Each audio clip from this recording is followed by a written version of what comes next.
Action. Hi everyone, my name is Cindy. I love working out, so I thought that it would make sense that I teach you my favorite exercise. Working out is my favorite form of self-care. It just helps me release stress when I'm at the gym. I'm just thinking about my workout, thinking about looking sexier, thinking about my booty looking better.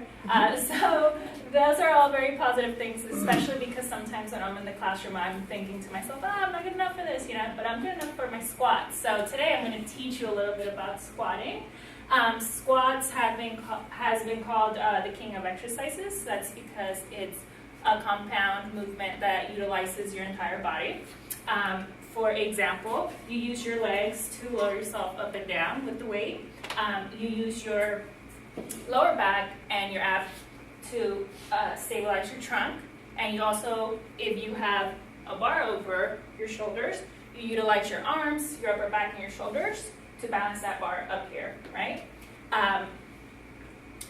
So why am I teaching you how to squat? Because of the benefits, right? It's the king of exercise because it uses the entire body. First of all, the benefit that I like the most is that it really helps out your butt. It firms it up, tones it up, makes it look good.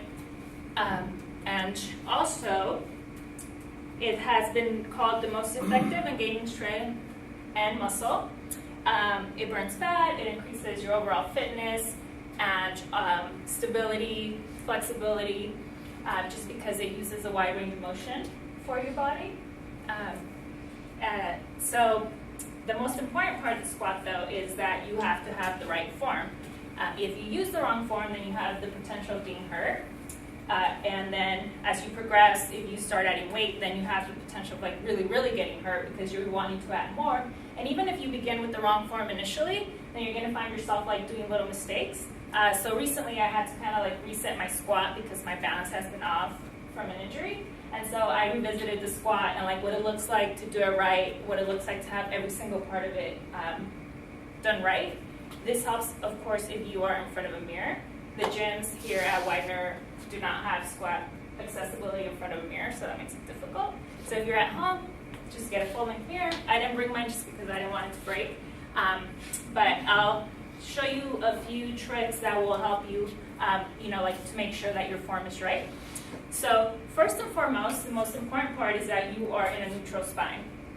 Does anyone know what a neutral spine looks like? It's pretty tough, especially because we sit all day, we're typing, we're in front of a computer, so human bodies are meant to be standing up, not sitting all day. So some of our bodies have maladjusted to that.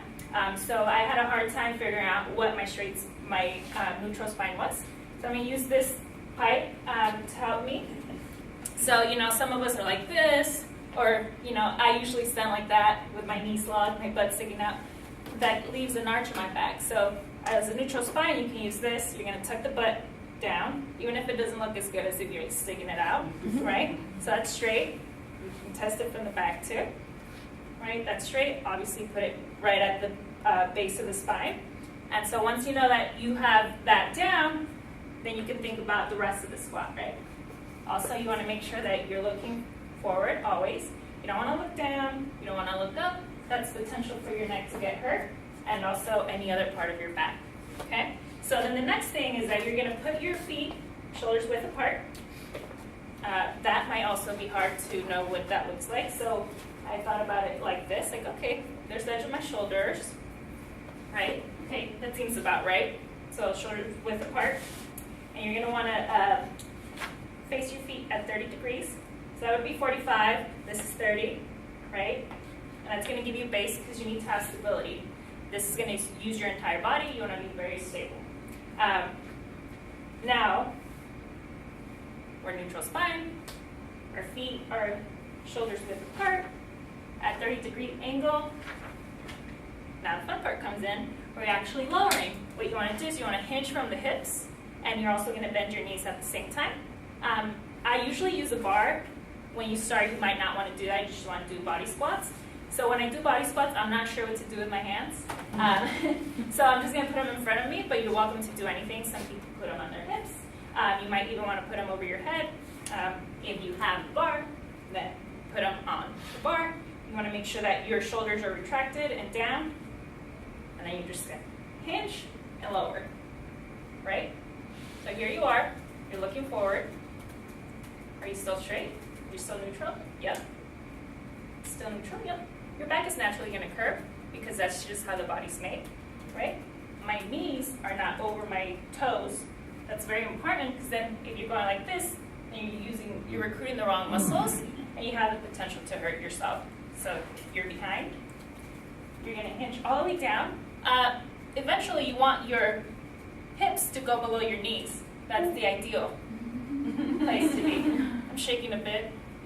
Initially, you might have a hard time because we're sitting all the time, so our hip flexors are tight. You never ever think to stretch your hip flexors. So, right, you might be able to just go like here initially. One thing you can do, grab a chair. I'll put it this way so that you can see me. Grab a chair. Okay. Straight spine. I'm looking forward. Right. 30 degrees. Just try to sit on the chair. Okay. Now you have the support. You're not going to fall back. You're probably not going to tilt forward. There's always a possibility. And you just get back up. Eventually you'll progress. Keep doing the same thing. Down. Right. We go. Now, the more weight that you add to your shoulders, the harder it is to go all the way down. There's some believe that you should go ass to grass, which means that your ass goes to the grass, right? But that can also, that increases the chances that you'll get injured. So if you're a beginner, I would recommend to stick to just right below the hip level, right? Sure you're neutral, don't look up, don't look down. Now here you can hurt yourself, go forward. You're looking up, you're gonna hurt yourself, these extremities. So I would like to ask all of you, if you're willing and able, to stand up in front of your chair and do a couple of squats with me, given the instruction. You can pretend to have a bar over your head if you want, but you don't have to. I'm going to play my favorite squat song. Isn't it down low?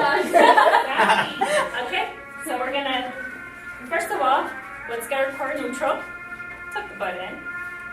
Shoulders back and down, but not too much. So the chest is up, but not like this. Okay? Now you're going to spread your legs shoulder width, 30-degree angle. Okay? We're going to hinge back. If you need your chair behind you, you can pull that up to help you. And we're going to squat. Right? Yes. And so at the peak, you can squeeze your butt. Squeeze it. You want to use the butt. You want the butt to look good. Okay? Right, take it easy. You don't have to go very low. Sometimes it might help you to spread your legs open a bit more. Just make sure that however wide your legs are opening, that your knees are following. Okay? So you want to open the knees, make sure that they're in line with the toes. Looks good.